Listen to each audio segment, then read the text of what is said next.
4 passos para garantir a sua salvação. Você também tem a preocupação se já é ou não salvo, se será ou se não será salvo? Vamos falar sobre isso hoje, no Momento com o Evangelho.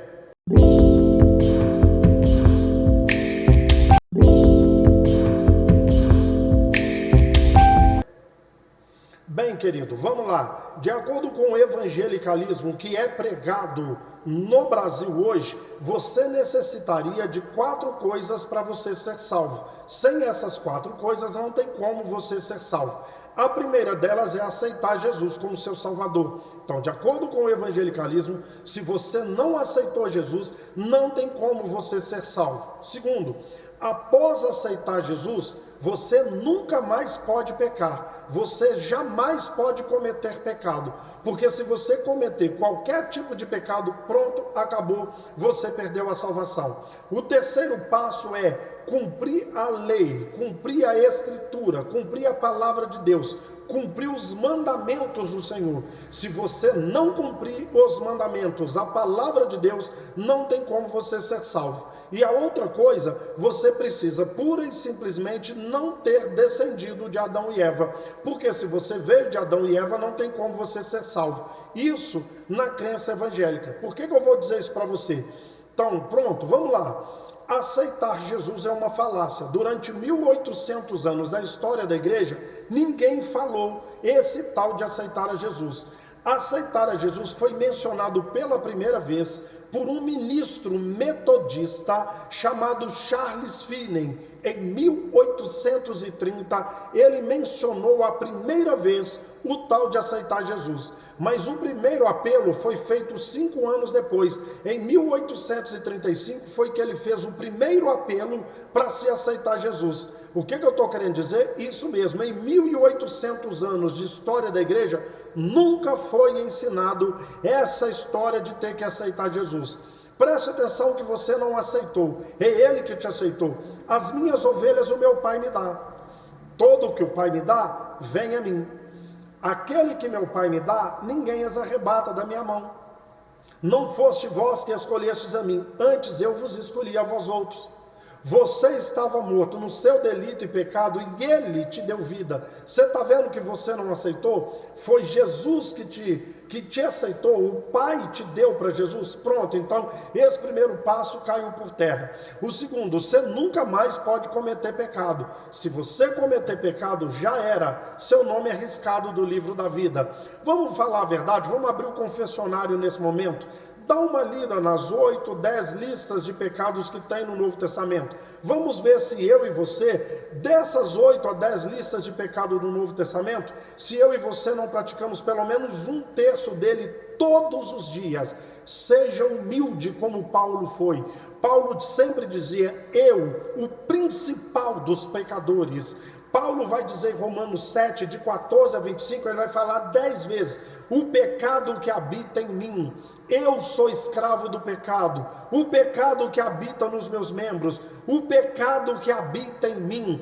Quando eu quero fazer o bem, eu não consigo. O mal que eu não quero fazer, toda hora eu faço. Ele falou 10 vezes frases como essa, porque ele sabia que era pecador. Então, se quando pecar, você perde a salvação, acabou. Ninguém vai ser salvo. Vamos todo mundo de cabeça para baixo para o inferno. Cumprir a lei, cumprir os mandamentos. Aí, meu querido, a salvação não seria pela graça, seria por mérito. Se você cumprir, você vai ser salvo. Se não cumprir, não vai ser salvo. Então você é salvo porque cumpriu. Eu não sou porque eu não cumpri. Aonde cabe a graça nisso aí? Aonde entraria a graça nisso? Não é graça, é mérito. Fez, está salvo. Não fez, não está salvo. Nós não somos salvos por obra nenhuma. Nenhuma obra que o homem fizer vai fazer com que ele seja salvo ou com que perca a salvação. A salvação está na obra de Cristo, pronto e acabou. E o simples fato, para você ser salvo, você simplesmente não pode ter descendido de Adão e Eva. Sabe por quê? Não há ninguém que descendeu de Adão e Eva que já não nasceu com a natureza pecaminosa e pratica o pecado desde a mais tenra idade. Desde os primeiros dias, os primeiros meses de vida, nós já cometemos coisas que são erradas. Nós não temos consciência, mas cometemos o erro, porque essa É a nossa natureza. Então, se for assim, para ser salvo é simples. Você não pode ter nascido de Adão e Eva, porque quem nasceu de Adão e Eva, todos pecaram e estão destituídos da glória de Deus. Ok, querido?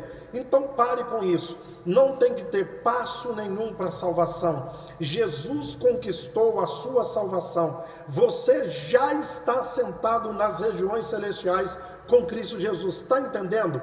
Aquele que crê em Cristo já tem a vida eterna. Não entra em juízo e já passou da morte para a vida. Ele não vai ter a vida eterna, ele já tem. Ele nunca entra em juízo e ele não vai passar, ele já passou da morte para a vida. João 5:24, Romanos 8:1, nenhuma condenação há para aqueles que são em Cristo Jesus. O seu nome já está no livro da vida desde antes da fundação do mundo. Ok? Então Deus não é onisciente. Se você cometer um pecado, ele apaga seu nome do livro. Aí você reconcilia e volta para a igreja. Ele escreve seu nome de novo. Aí você peca de novo, ele apaga outra vez. Querido, você já está salvo. O problema da transgressão, da iniquidade, do pecado já estão resolvidos em Cristo, ok? E para você que tem esse desespero, será que eu sou salvo? Será que eu não sou salvo? Será que eu vou ser salvo? Será que eu não vou ser salvo? Será que eu vou perder a salvação? Eu quero orar com você. Pai amado, Pai de amor, Pai de bondade, de misericórdia, eu sei que muitos estão pensando neste momento, Ele é um Deus de amor, mas Ele é um Deus de justiça. Sim, nenhum pecado poderia ficar impune, sabemos disso. Todos os pecados teriam que ser pagos a pena por eles. É por isso que o Senhor enviou o seu Filho e Ele pagou. Todos os pecados de toda a humanidade estavam sobre as costas, sobre os ombros de Jesus.